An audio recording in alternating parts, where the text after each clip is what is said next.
ಕ್ರಿಸ್ತನು ನಮಗಾಗಿ ಪ್ರಾರ್ಥನೆಯನ್ನು ಮಾಡಿದ್ದಾನೆ. ಅರ್ಥ ಆಯ್ತರ? ಮಾಡಿದ್ದಾನೆ ಅಥವಾ ಮಾಡುತ್ತಾನೆ ಅದರ ಅರ್ಥ ಏನು? ಮಾಡಿದ್ದಾನೆ ಅಂದ್ರೆ ಏನು? ಅದು ಘಾತಕಾಲ. ಮಾಡುತ್ತಾನೆ ಅಂದ್ರೆ ಏನು? ಅದು ಭವಿಷ್ಯತ್ ಕಾಲ. ಸೊ ಕ್ರಿಸ್ತನು ನಮಗಾಗಿ ನಮ್ಮ ಸಮಸ್ಯೆಗಳು ಬಂದಾಗ, ಹೋರಾಟಗಳು ಬಂದಾಗ ಪ್ರಾರ್ಥನೆ ಮಾಡಲ್ಲ.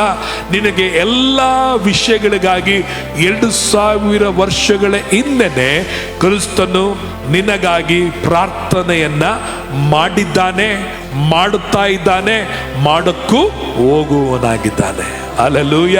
ನಮ್ಮ ದೇವರು ಆತನು ನೆನ್ನೆ, ಇವತ್ತು, ನಾಳೆ, ಎಂದೆಂದಿಗೂ ಆತನೇನಾಗಿದ್ದವನೇ? ಮಾರ್ಪಡದವನಾಗಿದ್ದಾನೆ. ಅರ್ಥ ಆಯ್ತರ? ನಮ್ಮ ದೇವರು ನೆನ್ನೆ, ಇವತ್ತು, ನಾಳೆ, ಎಂದೆಂದಿಗೂ ಮಾರ್ಪಡದಂತ ದೇವರಾಗಿದ್ದಾನೆ. ಅದಕ್ಕೆ ಕ್ರಿಸ್ತನು ನಮಗಾಗಿ ಆತನು ಈಗಾಗಲೇ ಎಲ್ಲಾ ವಿಷಯಗಳಿಗಾಗಿ ಪ್ರಾರ್ಥನೆಯನ್ನ ಮಾಡಿದ್ದಾನೆ.